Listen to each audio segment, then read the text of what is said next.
I'd like to welcome everybody to this section of Tech and Tell, and our topic today is using career pathways issue in the classroom. This is part two, and our guest presenter today is Cynthia Peters. But do not worry if you missed last week.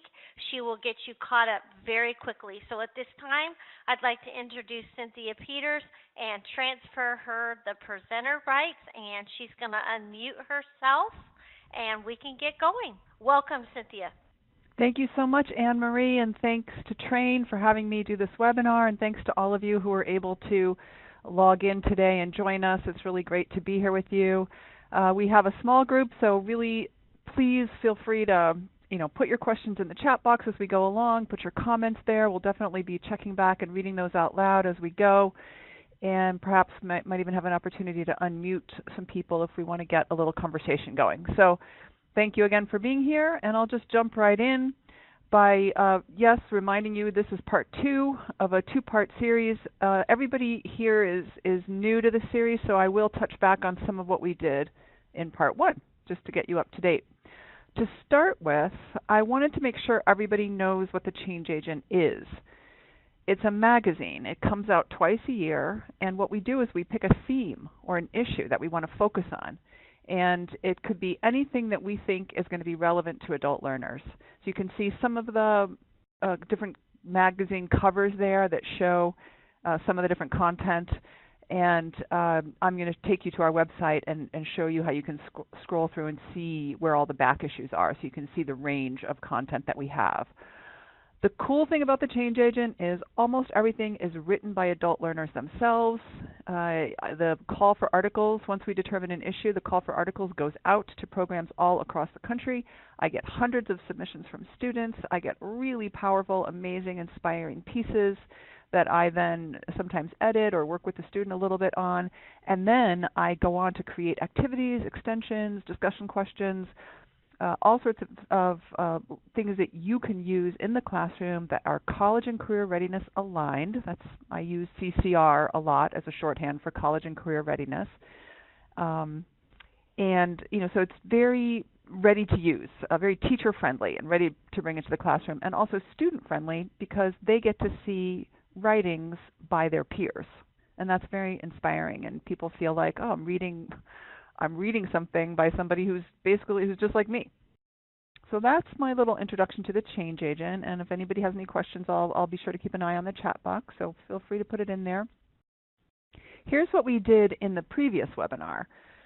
We covered how to access a free copy of the Career Pathways issue. So it's in PDF format, and I'm going to show you how to do that also on this webinar.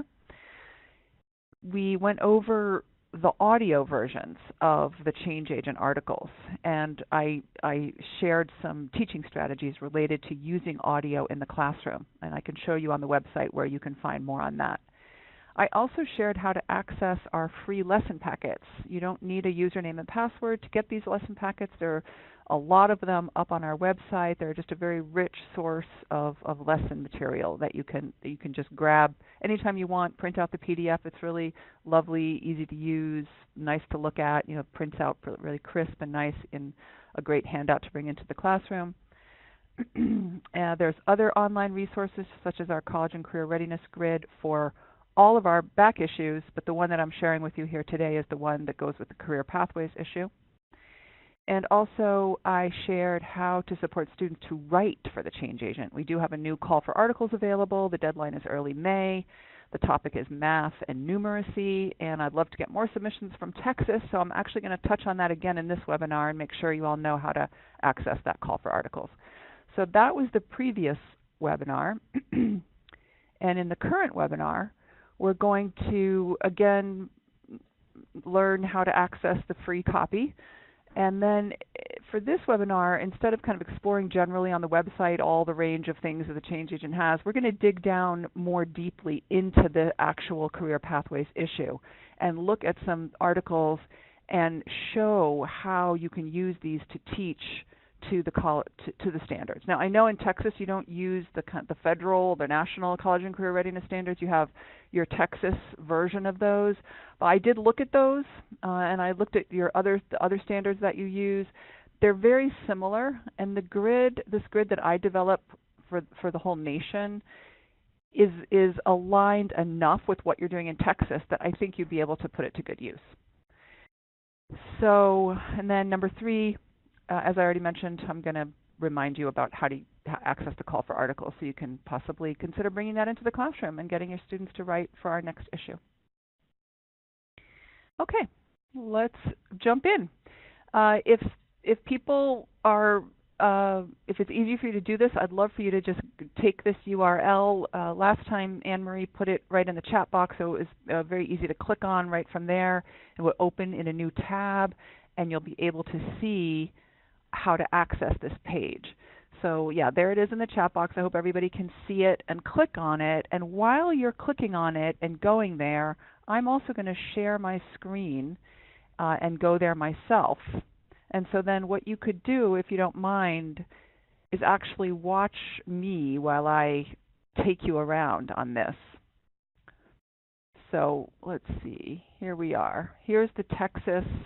So I'm assuming everybody's with me at this point. I am on a page called changeagent.nelrc.org/Texas. This is a special URL that we set up so that participants in the Tech Intel can access a free PDF of the Career Pathways issue through June 30th, 2018. If you click on this Career Pathways link right here, you will be able to download the whole magazine, 56 pages. You can just save it onto your desktop, save it onto your computer, and then go back to it as much as you want to print out whatever pages you might like to bring into the classroom. You can even print out the whole magazine and bring in copies of the whole magazine to the classroom. I mentioned this college and career readiness grid. I'm just going to click on that and show it to you. This is, so the first page talks about some of the main shifts in the standards. The second page looks more like a grid, and what it does is it groups the anchor standards together in a reasonable kind of a way. So the first grouping for the reading standards is key ideas and details. And then I kind of put that in my own words, you know, what does that mean? What's that about? What do those standards address? And then in the third column, I point you to pages in the Career Pathways issue of the Change Agent that help you address those standards. So you see how this works? If you're a teacher in the classroom and you're thinking to yourself, wow, I don't do enough on craft and structure. Well, here's 3 pages of the Career Pathways issue that help you address craft and structure. And so it's really simple to use. You can go to the pages and you can find materials that help you address those standards. The standards are here for reading, for writing, for speaking and listening, and for language. And also at the end, you can see that there's a few pages that look at math, especially math in a real world context. So we're not super strong on math, but we do have some, and it's great to integrate numeracy lessons into any literacy class, any ABE or ESOL class, because being adept with numbers and being able to express them and talk about them, that's part of the literacy skills that we want to address in the classroom. So that is there for you to download and to use as much as you like. Also on this page, I'm going to continue scrolling down here, hope that you're following me. You'll get to this table of contents. Now notice there's 3 columns. There's the title, then there's the page number, and then there's the level that the article is written at. Now this level refers to grade level equivalent. And a cool thing that you can do here is you can click on the word level and notice that the table of contents resorts by level. So this is a great way to just go more quickly to the levels that are appropriate for your students. And if you have your students looking at this URL in your computer lab, or maybe even on their phone, they can listen to the articles and they can notice what level they feel comfortable at, and then they can notice themselves kind of progressing, moving maybe from the 4s up to the 5s, and that offers a sense of mastery for students. So this is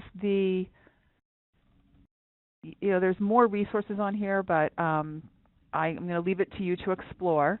This is the Career Pathways issue that's free for you Tech Intel participants. If you are on the Change Agent website not just the Texas URL that we created for you all. If you are at our regular website, a good tab for you to visit is the In the Classroom tab. If you scroll down to the first blue heading called Index with Article Reading Levels and Audio, you can see, in this case, a macro table of contents, which has about, I think, something like our last 15 issues altogether.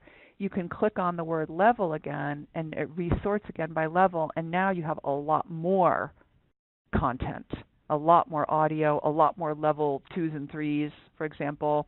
In the Career Pathways issue, there might have only been 1 or 2 level 3s, but here there's a ton of level 3s and a ton of level 4s, and you can just see lots and lots of content. You need an online subscription to get to this content. It's just $20 per teacher per year, so it's not that much, but that's for you to decide if you want to access that. Another thing in the classroom that I mentioned is free for you is the lesson packet. So you don't need an online subscription for this. All these lesson packets are free and available to you to use. Okay. One other thing that you can check out is this heading, Using Audio in the Classroom. It's just got some information about why and how to teach audio versions of articles. So that's something you can check out. I also just want to quickly draw your attention to the Issues tab. I mentioned that we cover issues that are relevant for adult learners, and here are some of our previous topics. Transportation, talking about race, celebrations, prisons, food, immigration, technology, good jobs, tales of resilience. You can see all kinds of topics here that, be great for you to explore someday. Okay, so that is a little more information about the change agent and what we have on our website. I'm going to stop sharing the screen now and go back to the PowerPoint. And let me just check in here and see if there's any questions about all that stuff I just showed you. I know that was kind of a lot of information out. I hope you had a chance to follow along with me. Also, hope you had a chance to open that URL yourself, and that you'll be able to click on that content and download it and save it. I don't see any questions popping up right now, but feel free to add something there. Raise your hand if you want to just ask a question verbally. Gareth says he bookmarked a few pages. Great, wonderful. Thank you. So let's do the part of the webinar now where we dig down into the magazine. Now, the magazine is 56 pages long. There is tons of really great content in it. I've picked out a handful of pieces that I want to share with you in more detail.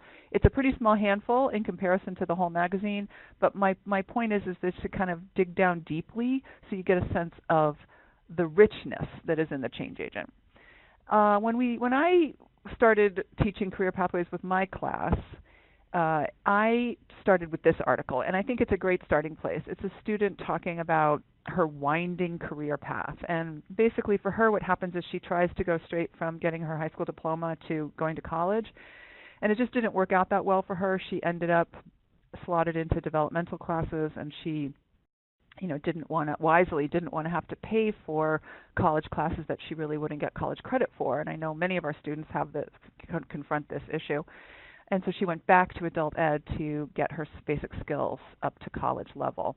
So that was a little setback for her. She felt like she was moving down her career pathway by getting into a community college and studying early childhood education, but then she had to step sideways a little bit, or maybe back even a little bit to brush up on her basic skills in order to continue going forward on her path.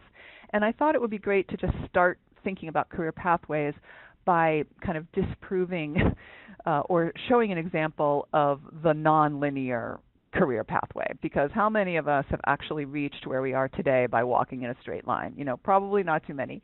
And our students for sure are going to have many times where they're going to need to possibly go sideways, go backwards, hopefully temporarily, in order to be able to go forward. And why not just affirm that, from the very beginning, rather than putting out, more of that kind of straight line. Yeah, Catherine says, LOL, mine looks like the second illustration. Yeah, exactly, mine too.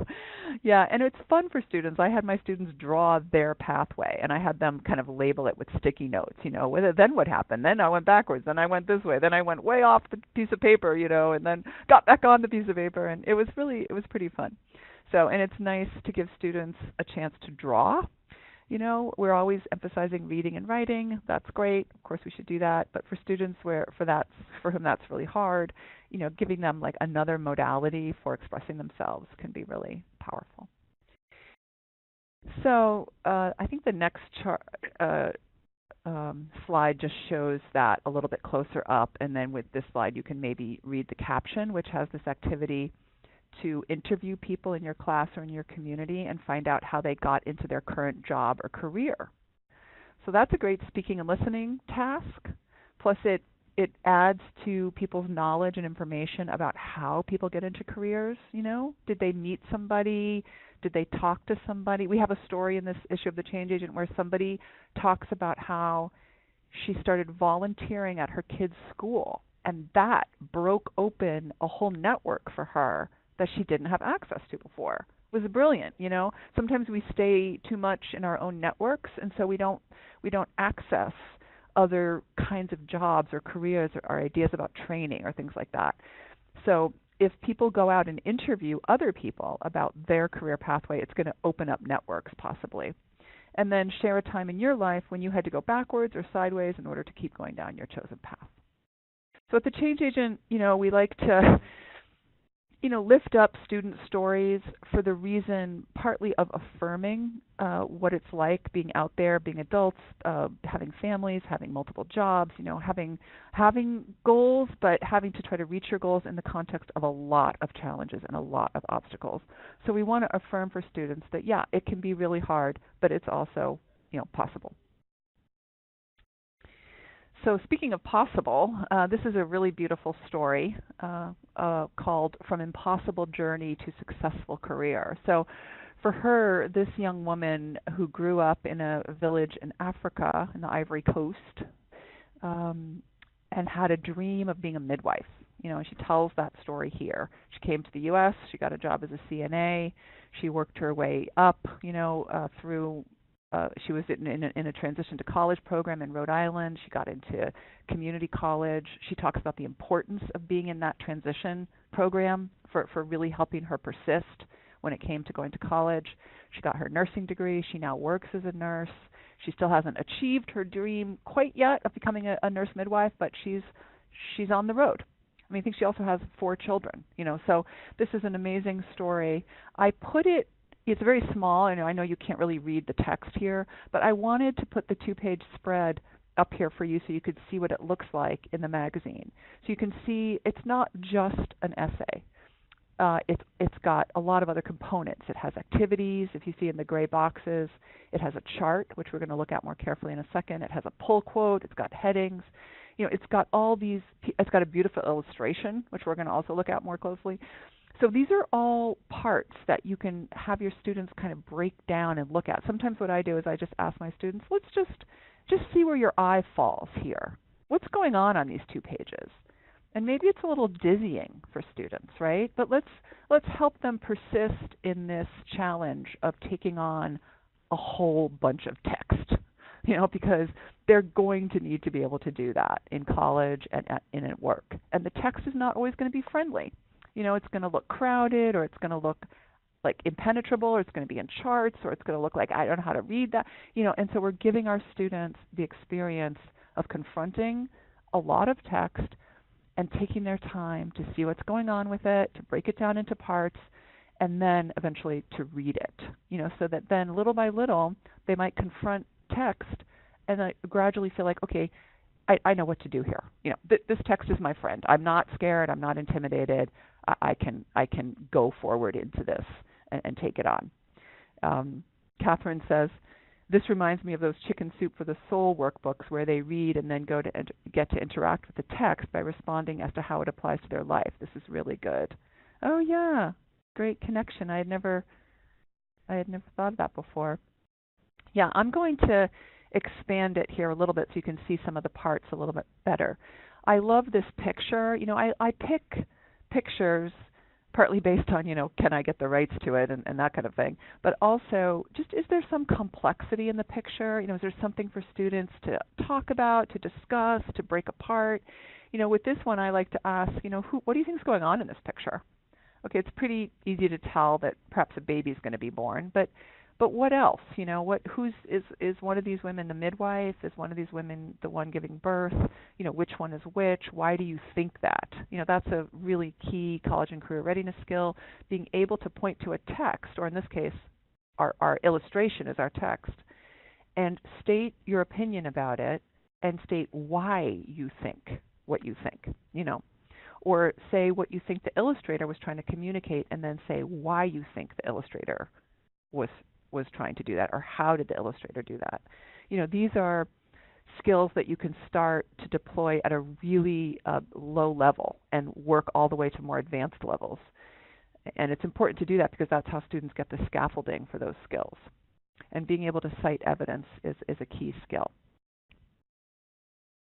I see people noticing the different kinds of text and visual data, the illustrations, charts, graphs, and large excerpts. Yes, the large excerpts. Let me mention that for a second. The pull quotes, those are confusing. That's a sort of like a literacy thing that doesn't. You have to be able to read partly the sentences in the article, but also you have to be able to read how is this thing laid out, and why is this quote in here in large type? Like, what is that doing there? So get your students to reflect on that and think about, why is that there? I'm going to go forward to that quote. My students get confused by that. They just think, why is this here?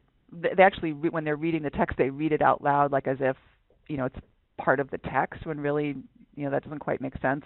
So these are part of the literacy skills that you want to be teaching. But let's look at that pull quote. As you can see, it's a wonderful metaphor, that the U.S. higher education system is a sea, and that the student had to navigate it, and that it would have been much rougher, like as in seas are rough, right? If it hadn't been for the support that she had. So this is a great example of figurative language. I could imagine students, what's your metaphor for navigating the education system?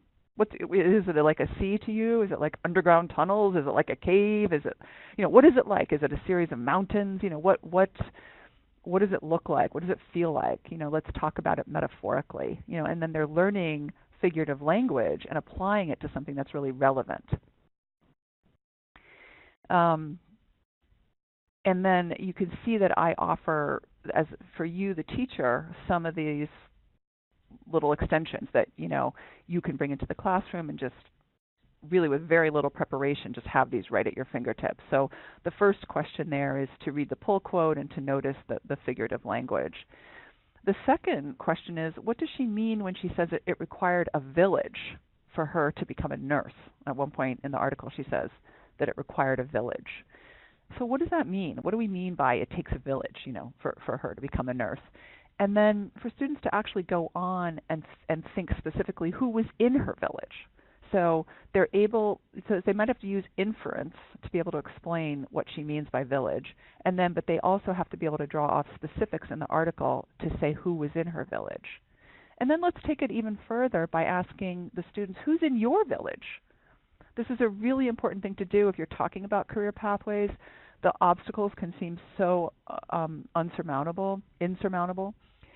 So getting students to sort of step back and reflect on who they have in their corner can be really valuable. And then maybe even, okay, who's on your side and how can you maximize, the influence of that person who's really pulling for you and rooting for you and helping you attain your goals. And then also, maybe who's in your way or who's maybe not so supportive, and how can you minimize the lack of support and maximize, where the support is. That's a great activity to do. Finally, the direction at the end is look at the career pathway on page 7. What steps should you take if you want to become a nurse? So we're going to look at that.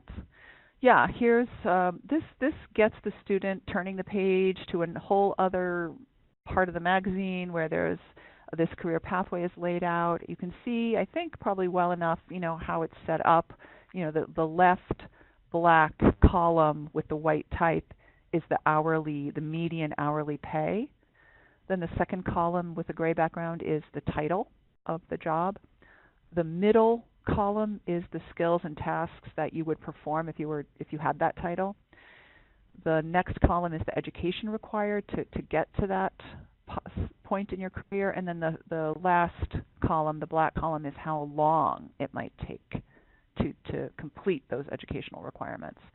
So it's another sort of reading challenge. Your eye has to float around on this thing, figure out how to read it, figure out how to read sort of up and down and across, figure out how to read the sideways type, But and also it's just the challenge of being directed to another source to learn more on something. So you're really giving your students a lot of academic skills, but at a level that's really accessible and that is really relevant. So I'm going to back up one slide or two slides because I skipped this little chart. Here's a chart that's in the article that shows the job growth in these healthcare occupations in the 10-year period 2010 to 2020. Really interesting chart. I think the caption underneath it says, write several true statements about what you see in the chart. That's a great mathematical skill, to write a true statement. Not an opinion, not a reflection, not anything about you and what you want to do necessarily, but just a true statement about the information presented in the chart. And it can be really simple, or it could be more complex. And you could generate lots and lots of interesting perspective. One of the things I really like to focus on here is the numeracy skill of understanding the difference between job growth in terms of percent versus job growth in terms of hard numbers. So if you notice, the registered nurse profession is projected to have a 26% growth increase.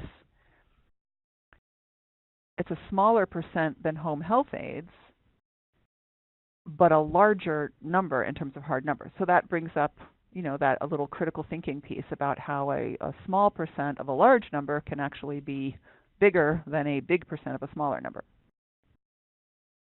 And I see Gareth saying that this is good at introducing people to the Occupational Outlook Handbook. Yes, exactly. The Bureau of Labor Statistics has a lot of this kind of great data, but it also has the OOH, and that is so good it's so good for students to be familiar with that, so they can, just punch in any kind of job they're interested in exploring and be able to get some information about it. Then they can take that information and maybe find a Texas website that gives them more regional data. Or there may be a link from the BLS straight to more regional data. I'm not really sure. But if anybody has a link to a Texas website where students could get more regional data, that would be great. You can pop it in the chat box there. Okay, so that was kind of a lot of time on that one article, but I really wanted you to get some of the specific details. Oh, great. Gareth is saying, I remember a student who had a whole career plan and then he checked OOH and realized my idea was actually terrible. Yes, thank you. You gave your student, so you didn't tell your student what to do. You didn't say, don't do that, you're crazy. You just gave your student information, and they were able to figure out what they wanted to do based on having more information rather than less information. So really important role for teachers. Thank you, Gareth. So speaking of career pathways charts, we made another kind of a chart too, just to say that not all career pathways start at the bottom and work your way up. There's this other approach. This one, it looks more like a lattice, and I thought this was very interesting because the healthcare field is one that's really attractive to our students. And with this lattice, you can see you enter as a medical assistant. And getting medical assistant training is one of those things that's fairly accessible for a lot of our students. It doesn't cost too much money. Maybe you can even get it for free in some places. It doesn't take that long. But from there, you could then decide 3 different possible pathways. You could go the lab technical approach, you could go the patient care route, or the admin clerical route. And so you wouldn't have to commit to which route you wanted when you took the medical assistant training. You could kind of decide later, which I think it kind of lets there be a little flexibility and let students experiment a little and try something out and figure out what they want. I think there's yet another career pathway map here. We wanted to render these graphically in all kinds of different ways so that students could see different visual or graphical versions of career pathways. With this one, we were trying to show that you can enter into it at any number of places. This one is for information technology. So fun thing to just explore, let your students feast their eyes on it a little bit, break it down, talk about what they see, ask questions, and you know, take their research further, with some of the resources that are listed in the magazine and the ones that you might know about for your state. Okay, we're going to move on to another article now, and this one we have a real treat. We have a digital story that goes with it as well. So I'll spend a little bit less time talking about the specifics of this article, but I wanted to share with you a little bit, which is this wonderful guy. He wrote this article called My Life in Concrete. A little bit of irony there, because actually his life is not like concrete at all. It has a lot of flexibility to it, and he's somebody who's been able to problem solve and figure out what he needs to do in his life in many ways, which you'll see both from the article and from the digital story. But again, I'm showing you a two-page spread here, just to show you that there's pictures, there's captions under the pictures, there's an activity here that helps students explore how careers affect your body. And there's 3 professions there that I chose: roofer, office worker, and housekeeper. And the activity there is to ask, which one do you think is hardest on the body and why? What kinds of jobs have you done? How have they been hard on your body? What do you think about that? What would be the right fit for you? A job that you're moving around a lot, or a job where you're sitting still, or. And then also I direct people to a change agent lesson packet on workplace safety, which actually looks at the OSHA regulations and what your rights are for safety on the job. Notice that this article is level 4. So it looks like a lot of text. In fact, many of our level 4 people might look at that and think, oh, I can't do that. That's not in my range. That's too much text. It looks too complex. But actually the text is really only level 4, so it's very accessible, and it's something that if you help your students through this piece, they could have the feeling of having tackled a fairly complex array of pieces, and still have the satisfaction of being able to make their way through it. So that is the article as the 2-page spread, and here is the digital story. So I'm going to let Anne-Marie take back the presenter rights, and she's going to share the digital story with you now. Okay, everybody, it's going to take me just a minute to do this, and what we're going to do is just be very conscious of your volume control, because when I upload the video, I'm going to hit start, and so if you have sensitive ears, it may be loud, but you control the volume. So I just wanted to give everybody a heads up there. So just give me about 30 seconds, and we'll have the video up.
Hey, Cynthia, we're back to the PowerPoint. Great. Thank you so much. I'm going to stop and see what people are. I noticed Catherine says, I love how Carlos was able to use his tape measure. Yeah, that's one of my favorite parts too. Just I can just totally picture him running out to his truck to get his tape measure and bringing it in and saying, now this makes sense. Yes, he can use it for a new purpose. He was able to understand fractions all along from his previous work experience. He just needed to unlock. Yeah, great word, unlock, how to understand fractions through scholastic lenses. Great. Um, let's see. Anybody else have any feedback? I'd be curious, if anything stood out to you about the video, or would you bring that into the classroom and share it? What do you think? How do you think it might affect your students? Or what about the kind of the one-two punch of having both the article, in his own words, and the digital story in his own words? Yeah, Catherine's saying, I would love to see more videos like this. And Risa says, it's important to make the learning connect to the real world. Yeah, yeah. Yeah, the people in Tucson at Pima Community College, they're amazing. They do these digital stories a lot with their students. I think it's a really powerful teaching tool. Student writes the script and they have to read it, so there's a whole speaking component to it. And when I have my students record themselves and then they have to listen to themselves, boy, they do it over and over and over again because they really want to get it right. And that's a great way to teach pronunciation and just inflection and, so this whole idea of recording your voice, telling your story is a great teaching tool. Yeah, and Anne Marie says motivation for our students not to give up. Yeah, because he didn't give up, right? He's an older guy. Even his family was discouraging him. We talked about who's in your village, who's got your back and then who maybe doesn't have your back. Well, in this case, his family did not even have his back. He had to do it kind of despite his family. But he did have the teacher who, agreed to pick him up even when his truck broke down. Yeah, somebody's asking, did Carlos design the images? I don't know. He might have. I mean, I'm sure there was teacher support, taking pictures of him, and then he would probably, choose pictures and drop them into the digital story. I'm not sure how they did it exactly. So Anne Marie put the link to the YouTube video, and it's also on that Texas page, like your special URL for Texas. There is a link to it there too. Catherine says, not bashing or looking down on their previous experiences. Yeah, maybe they will use their previous experiences to learn something new. Right.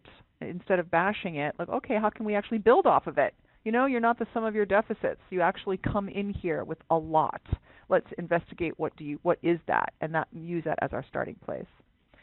Gareth says that early line about body is not as good as my work. Yeah, maybe a good way to point out to many of our students who only think about doing work hard jobs that your body can only work hard at for so long. Yeah, it's kind of like you kind of spend your whole body down, when you're still really young. And that's another thing where you just want people to have full information about what that's going to look like. So yeah, great comments. Thank you all. If you think of something else, just go ahead and add it in there. I'm going to keep going with our PowerPoint. We have about 15 more minutes left. So, here's a story that I'm happy to share with you all in Texas. This is written by Anthony Fraga, who runs a program or actually might run a whole school system in the El Paso area. And this is about the Community Learning Center in Socorro, Texas. And I love the title. Socorro means succor, right? Socorro is a Spanish word that means basically help. And succor in English means, to provide assistance during a hard time. So there's a little vocabulary piece there. Also brings in your Spanish-speaking students, because that word is going to be familiar to them, whereas the English version of this word is really not familiar to very many English speakers. It's a kind of obscure word. But I love giving vocabulary words that are sort of a little bit more complex, a little bit more obscure to our students, because I feel like every experience they have, even if they never use the word again, every experience they have with a hard word just teaches them, okay, yeah, I can master hard words. And hard words don't have to throw me off. Like I can just keep going and persist, even if I didn't get some of the hard words. And even if they had many syllables and looked really intimidating, I didn't give up.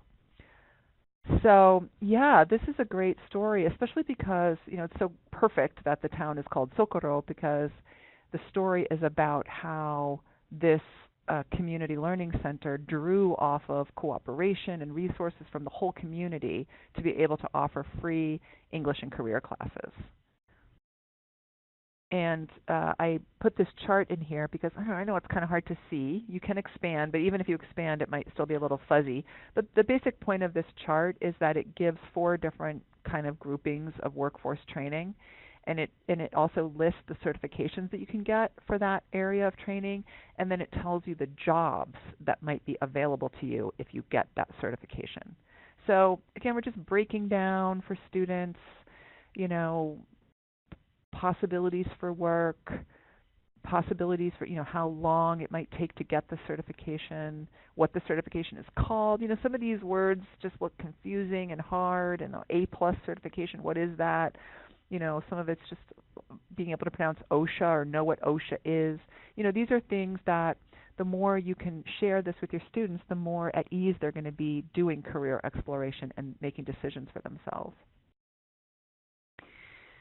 So that is an interesting article to share. It's written at a fairly high level. It actually, when I leveled it, it came out as level 14, which makes it a college level piece.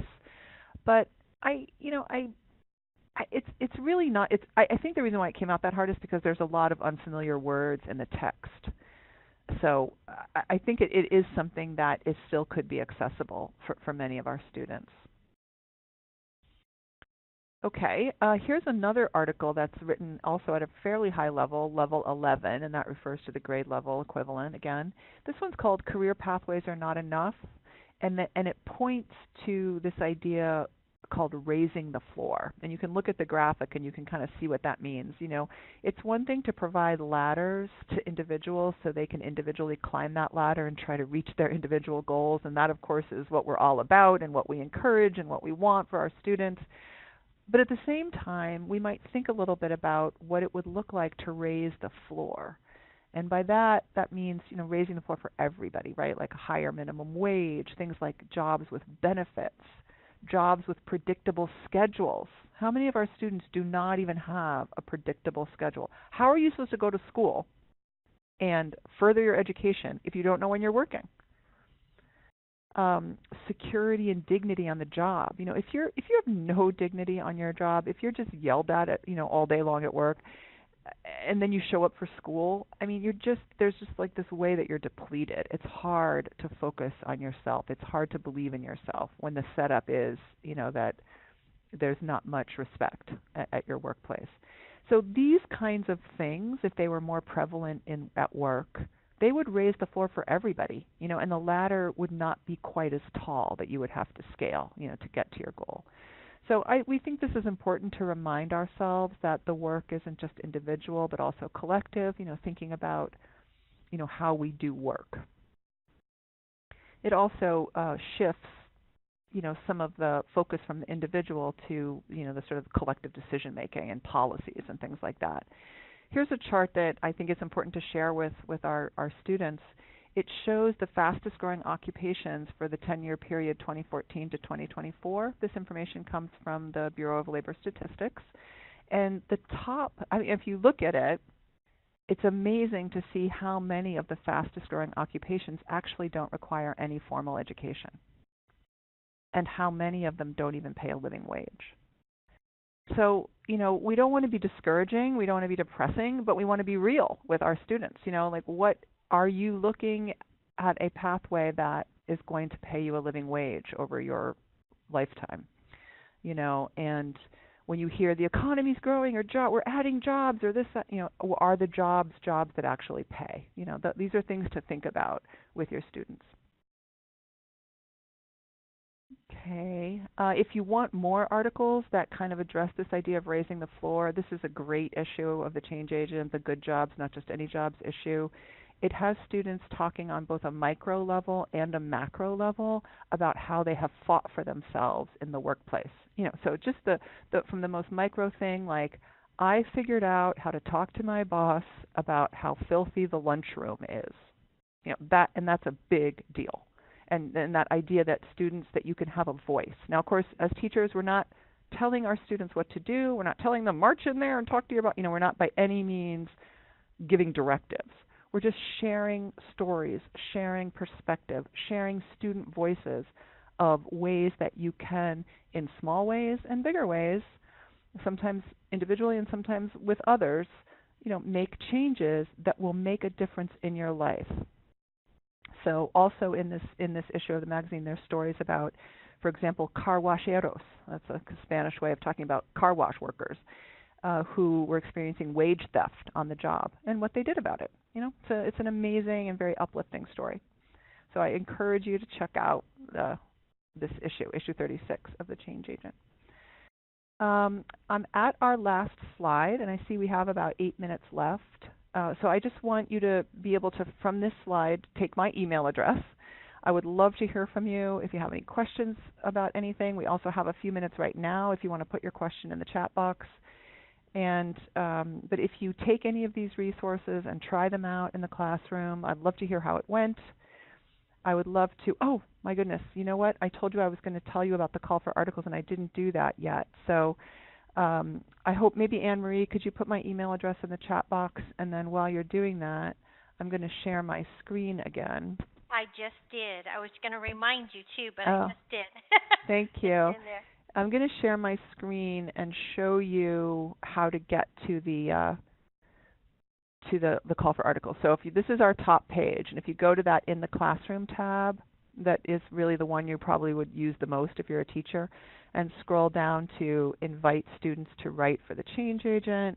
Then you come here and you can click on this and you download a PDF of the call for articles. You can see it's a lot of text, but if you have beginning level students, you could maybe pick a couple of the prompts. You could give them this whole call for articles, and that's not a bad idea, like I've been kind of arguing in this webinar. Giving students something that looks a little bit intimidating at first or looks like too much text for them, but then helping them break it down so that they can actually own it and use it, maybe not fully every single part of it, but they can use the parts of it that will work for them. Then you're sending them on their way to being able to do that on their own. In the moments in their life when they're on their own and don't have you coaching them, but they're confronted with a hard text. So this call for articles is set up with writing prompts. The direction is to pick one prompt. Don't write to me about all of these prompts. Just pick one and write from the heart. I love the writing that gets published in the Change Agent is writing that comes from the heart, that's deep, that's profound, where the writer shows something of themselves that matters, that's something that, other adult ed students around the country are going to want to read. So, if you're helping your students write, that's the direction you want them to go in. So let me close that now and stop sharing my screen and go back to this last slide and see if people have any questions. I see Reese is saying that this one on math could be used in conjunction with the video from Carlos. Yeah, the part when he realized how he had used fractions all along. Yeah, that's a great idea.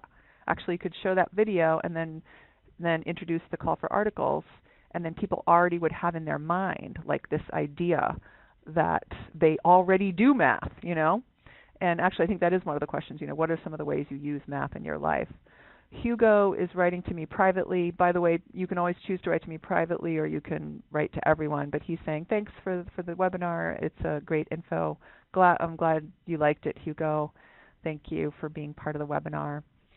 So please be in touch. Please send me your questions and also your feedback. I spend a lot of time here alone at my computer developing content and developing materials. I do get to be in the classroom, so I get to try things out there, but I would love to hear from you all, different parts of the country, different students perhaps. What's it like for you out there? And please do consider asking your students to write for the magazine. Students whose pieces are accepted get a $50 stipend, which is a nice little bonus. And they also get, this kind of self-esteem building experience, which is, having a back and forth with an editor and then seeing themselves published. We include their picture, we include their little bio and stuff, so they get to really, share a little bit of themselves. Risa says some of our math phobes are often much more comfortable with writing. Maybe writing about math would help. Yes. And actually, I when I was writing my writing prompts, one of my first questions was, do you suffer from, math phobia? And if so, how did that get, set in, and where did it come from, and that kind of thing. And somebody kind of offered me the feedback that I shouldn't call it math phobia. I should call it, something like, do you experience anxiety around math? Because math phobia, she said, was kind of rigid and makes a person feel like that's kind of where they're stuck. So I changed the phrasing a little bit to kind of make it a little bit less rigid. But yeah, there's a question about exactly that topic, and I would love to have some writings by students exploring how that phobia got set in, because I think a lot of people are going to relate to that. And just the process of writing could be a little bit healing in that direction. So, thank you. Thanks everybody. Yeah, Anne Marie, you got it. You got it set in high school. Yeah. Yeah, I had a geometry teacher who used to wad up my essays and throw them at me. How's that for, traumatic? Gareth says, I mean, a lot of it comes from teachers who are anxious. Exactly. Yeah, we communicate our fear. Yeah, yeah. That's a thing. So true.